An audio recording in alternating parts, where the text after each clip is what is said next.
नमस्कार। आज सिल्लोड रजलवाडी परिसरमध्ये आपले MIDCची जमीनबद्दल शेतकऱ्यामध्ये तीव्र धरणे आंदोलन करत आहे शेतकरी इथले आणि मोजमाप करता जे आलेले अधिकारी आहे त्यांच्यामध्ये खूप विरोध झाला आणि महेश शंकरपल्ली सामाजिक कार्यकर्ता यांच्याकडे जाणून घेऊया।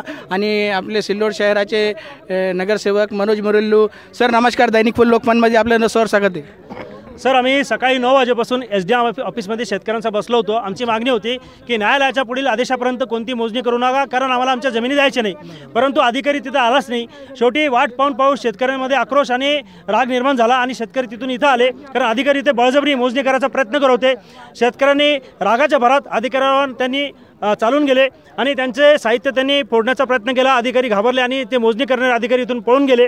तर आमची मागणी आहे की हा वाद जास्त टोकाला जाण्यापेक्षा अधिकाऱ्यांनी संयमाची भूमिका घ्यावी आणि न्यायालयाच्या पुढील आदेशापर्यंत कोणतेही बेकायदेशीर कृत्य करू नये, अशी आमची स्पष्ट त्यांना मागणी आहे। साहेब, आचारसंहिता चालू आहे मनोज भाऊ, याच्याबद्दल तुम्हाला काय बोलायचं आणि हे शेतकऱ्याचं काय म्हणणं आहे आणि स्थायिक लोकांचं काय म्हणणं आहे? सदरील प्रकरण हे न्यायप्रविष्ट आहे आणि विरोधी पक्ष हा न्यायालयात हजर राहत नाही।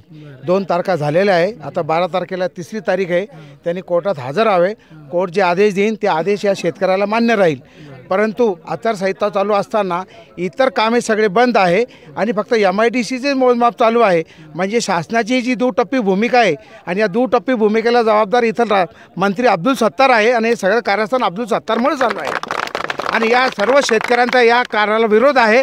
आणि जोपर्यंत 80% शेतकरी विरोध करतात तोपर्यंत MIDC मंजूर होत नाही। पण 80% शेतकऱ्याचा विरोध असताना सुद्धा MIDC अधिकारी आणि सिल्लोड स्थानिक अधिकारी इथं सत्तार सेटच्या दबावाला बळी पडून इथं मोजमापाला येतात। आता अधिकाराला पळून लावलं इथं शेतकऱ्यांनी।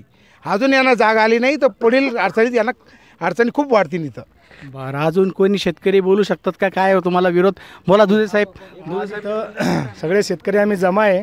आम्हाला 1 इंच जमीन द्यायची नाही आहे। आज आम्ही जाळपोळ करणार होतो, पण आम्हाला महेश भाऊनं सांगितल्यामुळं आम्ही थोडंसं स्तब्ध राहिलो। आचारसंहिता म्हणे थोडंसं सम्यता पाळा म्हणते, नाही तर आज 2-4 गाड्या तरी जाळल्या असते शेतकऱ्यांनी इथं। मी दैनिक लोकफन न्यूजमध्ये पुन्हा येईल।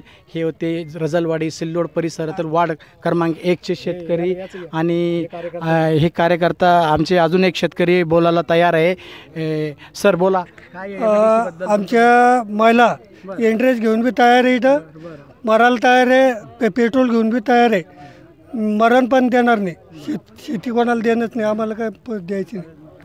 आज MIDCचे मोजणीवाले लोक इथं आले, कुठलीही परवानगी नसताना कोर्टाचे आदेश, आम्ही कोर्टामध्ये केस दाखल केलेली आहे आणि ते कोर्टाच्या कुठल्याही तारखेला जात नाही आणि कोर्टाचे आदेशसुद्धा जुमानत नाही।